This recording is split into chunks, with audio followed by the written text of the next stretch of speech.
ఒక పిల్లాడు తండ్రి ఇద్దరు కలిసి ఒక గాడిద మీద ఎక్కిపోతున్నారు. చూసేవాళ్ళు అన్నారు కదా, ఆ గాడిద మీద ఇద్దరు ఎంత బరువు ఎక్కిపోతున్నారు, కొద్దిగా కూడా వాళ్ళకి కనికరం లేదన్నారు. అనగానే ఎమ్మటి తండ్రి దిగాడు. తండ్రి దిగేసి కొడుకులు మాత్రం అలాగే పెట్టి మళ్ళీ ముందు పోతున్నాడు. ఇంకెవరో చూసన్నారు కదా, కొడుకును కూర్చోబెట్టాడు గాడిద మీద, వీడు కూడా ఎక్కొచ్చు కదా, ఏమొచ్చింది నడుచుకుంటూ పోతున్నాడు. అర్థమైందా? సరే అని చెప్పేసి మళ్ళీ గాడిద మీద ఎక్కాడు. ఇలా జనాలు ఏం చేస్తుంటారంటే, నువ్వు ఏం చేసినా దానికి ఒక కామెంట్ చేస్తుంటారు. నువ్వు మంచి పని చేసినా కామెంట్ చేస్తుంటావు, నువ్వు చెడు పని చేసినా కామెంట్ చేస్తుంటావు. కాబట్టి ఈ ప్రపంచాన్ని నువ్వు పట్టించుకోకు. నువ్వు ఎదగాలి అనుకున్న మరుక్షణం ఈ ప్రపంచాన్ని నువ్వు పట్టించుకోకు. ఎవరైనా ఎన్నో అంటారు. ఇప్పుడు మనం కూడా వీడియోలు చేస్తున్నామండి, మనకి ఎన్నో విమర్శలు వచ్చాయి, ఎన్నో కామెంట్స్ వచ్చాయి. నేను అందుకే అన్నాను, ఏ కామెంట్స్ వచ్చినా ఏ విమర్శ వచ్చినా నేను మనస్ఫూర్తిగా స్వీకరిస్తున్నాను అన్నాను. ఏం పోయింది? విమర్శ మనిషిని ఇంకా దిట్టంగా తయారు చేస్తుంది. దాన్ని స్వీకరించి తప్పులుంటే సరిదిద్దుకునేలా మనకు ఒక పాఠం నేర్పుతుంది. తప్పేం లేదే విమర్శ స్వీకరించడంలో, అవునా కదా? అన్నీ మనకే తెలియాలని లేదే. మనం మించిన మహానుభావులు మహాపురుషులు ఎంతోమంది ఉన్నారు. కాబట్టి వాళ్ళు ఐడెంటిఫై చేసి ఒక విమర్శ చేసినప్పుడు, సరే తెలియని వాడైనా చేసినప్పుడు దాన్ని స్వీకరించి మనం ఎలా చెప్పాలనేది చెప్పగలగాలి. అందుకని ఏంటంటే ఎందరో ఎన్నో విమర్శలు చేస్తారు, కానీ మీరు వాటిని మనస్ఫూర్తిగా స్వీకరించి ఒక నమస్కారం పెట్టండి. అంతేగాని దాన్ని పట్టుకొని పొద్దాక అయ్యో ఇట్లా అన్నారే నా పరిస్థితి ఏంటి, నేను ఇలా మార్చుకోలేము, నేను ఇలా ఉండాలేమో అనే మీ యాటిట్యూడ్ని మాత్రం మార్చుకోకండి. నమస్కారం పెట్టండి, పక్కన పెట్టండి అంతే. కానీ మీరు వాటిని జీవితంలోకి తీసుకొని మీ లైఫ్ని డిస్టర్బ్ చేసుకోకండి. ఎందుకంటే మనం ఏం చెప్పుకున్నాం అంటే, గతంలో సమాజం అనే సర్కిల్ 6 నెంబర్లో ఉంది. మనకి సమాజం అనే సర్కిల్ 6 సర్కిల్లో ఉంది సమాజం అనేది. ఇక్కడ ఏమవుతుంది, సమాజం పట్ల బాధ్యత వహించాలన్నాం అంతే. కానీ ప్రతిదీ పట్టించుకోవడం వల్ల మీరు ముందుకు ఎదగలేరు, ముందుకు పోలేరు. ఓకే, అందుకే ఇక్కడ ఏం చెప్తున్నాడు, నేను పుట్టాను, లోకం నవ్వింది, నేను ఏడ్చాను, లోకం ఏం చేస్తుంది. ఇలా అన్నీ ఆపోజిట్. మనం ఏం చేస్తే దానికి ఆపోజిట్, మనం ఏం చేస్తే దానికి ఆపోజిటే ఉంటారు ఎవరైనా కానీ. ఎక్కడ కూడా మనం వాటిని పట్టించుకోవద్దు. మీరు ఏం చేయాలనుకున్నారో చేస్తూ పోండి.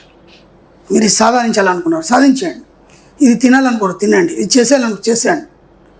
ఎక్కడన్నా కనుక మీరు వాళ్ళు అదే అనుకుంటున్నారు, వీళ్ళు ఇదే అనుకుంటున్నారు, నన్ను ఏమో అనుకుంటారు, ఎవ్వరేమనుకోరు. ఒకసారి నువ్వు ఎదిగిన తర్వాత, నీ ఎదుగుదలను చూసిన తర్వాత ఇక వాళ్ళ మాటలు ఆగిపోతాయి.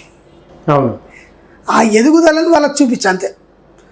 నువ్వు ఎదిగేదాకా మాత్రం మౌనంగానే ఎదగమనే పాట కూడా ఉంది, మీరేం మాట్లాడుతారు. అందుకే మన సబ్జెక్ట్లో ఫస్ట్ నుంచి నేను చెప్పేది ఏంటంటే, ముందు మీరు మౌనం వహించండి. ఎప్పుడైతే మీరు మౌనం వహిస్తారో మీ ఎదుగుదల ఆటోమేటిక్గా పైకి వచ్చేస్తుంది. ఎదిగిన తర్వాత అప్పటి వరకు మాట్లాడిన వాళ్ళు కూడా ఇంకేం మాట్లాడరు. ఇక మాట్లాడడానికి ఏముండదు, వాళ్ళు ఛాయిస్ ఉండదు. ఇక అంత స్పష్టంగా రాశాడు ఆయన. నువ్వు ఏం చేసినా లోకం ఏదో ఒకటి అంటుంది. నువ్వు ఏం చేసినా, నువ్వు మంచి చేసినా అంటారు. అప్పుడు ముఖ్యమంత్రులు ఉన్నారు, రాజకీయ నాయకులు ఉన్నారు, ఎంతోమంది ఉన్నారండి. వాళ్ళు మంచి మంచి పథకాలు తీసుకొచ్చారు, దాని మీద విమర్శలు చేసే వాళ్ళు ఎంతమంది లేరు చెప్పండి, అవునా కదా? ఏదానికైనా విమర్శలు అనేటివి ఉంటాయి, వాటిని కూడా పట్టించుకోవద్దు. అలా పట్టించుకుంటే మన ప్రగతి అనేది సాధించడం, ఇది బాగా గుర్తుంచుకోండి. ఇక ఇంకేమంటున్నాం అంటే, ఎక్కడో రోడ్డు మీద ఏదో జరిగింది, హడావుడి జరగగానే మనం ఏం చేస్తామంటే, ఏదో జరిగిపోయిందని చెప్పేసి మనం దాంట్లో పాల్గొనడానికి ప్రయత్నం చేస్తాం. దాంట్లో పాల్గొనడానికి, అలాగే పక్కన ఉన్న వాళ్ళందరికీ చెప్పేయడం, ఇలా అయింది నేను చూశాను, అలా అయింది నేను. మీకేమన్నా వచ్చిందా దాంతో? అది ముందు ఆలోచించాను. చెప్పాను కదా, దేన్ని పట్టించుకోవద్దు అన్నాను కదా, మళ్ళీ ఇంకేందుకు నీకు, దేన్ని పట్టించుకోవద్దు. అలాగే పక్కింటి వాళ్ళ ఇంట్లో ఏదైనా గొడవ జరిగింది, దాంట్లో మీరు తల దూర్చేయడం, అన్నీ ఏదేదో చెప్పేయడం. మీకు ఈ ప్రపంచంలో దేనితో సంబంధం లేదు, ఎక్కడ కూడా మీరు దేంట్లో తలపెట్టాల్సిన అవసరం లేదు. అన్నీ చూసుకోవడానికి అందరు ఉన్నారు, సమాజం ఉంది, అలాగే బాధ్యతలు ఉన్నాయి, అందరు ఎవరు వాళ్ళు చూసుకుంటారు. నువ్వు దేంట్లో అనవసరంగా ఇరుక్కొని మళ్ళీ ఇబ్బందులు పాలయ్యి. నాకు ఎన్నో వస్తాయి, నాకు కాల్స్ వస్తుంటాయి, లేకపోతే మెసేజ్లు వస్తుంటాయి, అయ్యేమండి నేను ఇలా చేశాను, నేను మంచిగానే చేశాను, కానీ నాకు ఇలా జరిగింది. ఈరోజు ఒక వ్యక్తి వచ్చాడు నా దగ్గరికి, అన్నాడు కదా, పాపం చాలా పూర్ ఆయన. ఎంత పూర్ అంటే నాకు ఫీజు కట్టడానికి కూడా డబ్బులు లేవు. నేను అవసరం లేదు, మీరు వచ్చేయండి, ఏం కావాలని. ఆయన అంటున్నాడు, గురువుగారు నేను ఎంత సేవ చేశాను, మా వాళ్ళందరూ అనుకొని చెప్పేసి ఉన్నాయన్నీ కూడా అమ్మేసి నేను సేవ చేశాను. ఈరోజు వాళ్ళందరూ బాగున్నారు, నేను ఆదాగా మిగిలిపోయాను. ఎవడు చేయమన్నాడు? ఒక్కసారి ఆలోచించాడు. ఎవడని చెప్పాడా నాకు చేసేదాకా కాదు, నువ్వు కాకపోతే ఇంకో రకంగా ఎవడు చేస్తాడు, వాళ్ళ హెల్ప్ వాళ్ళు పొందుతారు, వాళ్ళు బాగానే ఉంటారు. నీ ఆస్తులు అమ్మేసుకొని నా వాళ్ళు అనుకొని ఇంత చేసే ఈరోజు నీకేం మిగిలేదు. గొప్ప పోవాలని ఎవరైనా తీసుకోండి. సావిత్రి ఉందండి, సినీ నటి, అలా చేతికి ఎముక లేకుండా దానాలు చేసేస్తుంది. చివరిలో పరిస్థితి అంటే నీకు విశ్వము నువ్వు అనుభవించడానికి ఎంతో డబ్బు నీ సంపదని ఐశ్వర్యాన్ని ఇస్తే నువ్వు నాకు కాదని చెప్పేసి అందరికి పనిచేస్తావు. ఇక నీ పరిస్థితి అంటే ఎలా ఇస్తుంది మళ్ళీ విశ్వం అంటే?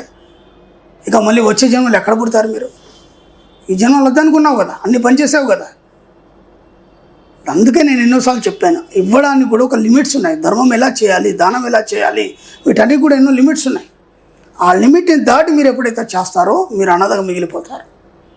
కాబట్టి ఎక్కడ కూడా మీరు మించి ధర్మాలు కానీ మించి దానాలు కానీ పనికిరాని ధర్మాలన్నీ ముందటేసుకొని అది అలా చెప్పబడింది, ఇక్కడ ఈ శాస్త్రంలో ఇలా చెప్పబడింది, ఆయన అలా చెప్పాడు ఇలా చెప్పాడు, మీకు ఎవరితోనే సంబంధం లేదు. దానికి ఒక సిస్టమ్ ఉంది. నేను చెప్పాను ఎంత దానం చేయాలి, ఎలా చేయాలి, ఎక్కడ చేయాలి, ఎందుకు చేయాలి, అంతే. అంతకు మించి మీరు చేశారనుకోండి విశ్వం దాన్ని స్వీకరించాం. దానికి ఏం చేస్తుందంటే ఇక నీకు మళ్ళీ లేకుండా చేస్తుంది. ఎక్కడ తలదూర్చొద్దు, ఎక్కడ కూడా మీరు విపరీతమైన దానాలు చేయొద్దు. దానికి ఒక లెక్క ఉంది, ఆ లెక్క ప్రకారం చేయండి. అలాగే ఎక్కడ కూడా మాట జరగడం కానీ ఎవరి దాంట్లో తలదూర్చక. ఈ విశ్వ సముద్రాన్ని మన శుద్ధ చేతనాత్మక మనసుతోటి మనం చిరికించినప్పుడు వచ్చే రిజల్టే ఈ కామధేనువులు కానీ ఇవన్నీ అంటారు కదా, అదే మన సంపద. నేనైతే అది నమ్మాను సార్.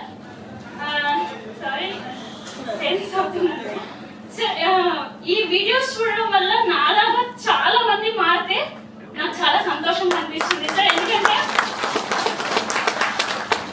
సార్ మనకు చెప్పే గురువు, ఇప్పుడు స్కూల్ ఒక లైఫ్ ఉంటుంది, అది అంతవరకే ఉంటుంది. మన తర్వాత ఈ ఏజ్ లో మనకు చెప్పే వాళ్ళు చాలా తక్కువ ఉంటారు.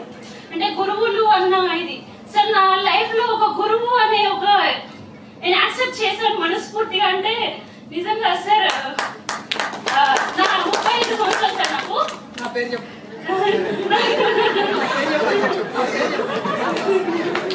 సార్. శ్రీ ఆచార్య అనంతకృష్ణ స్వామి గారు నా గురువు సార్. నేను అది మనస్ఫూర్తిగా అంటే మీ క్లాస్ రాకముందే నేను యాక్సెప్ట్ చేశాను.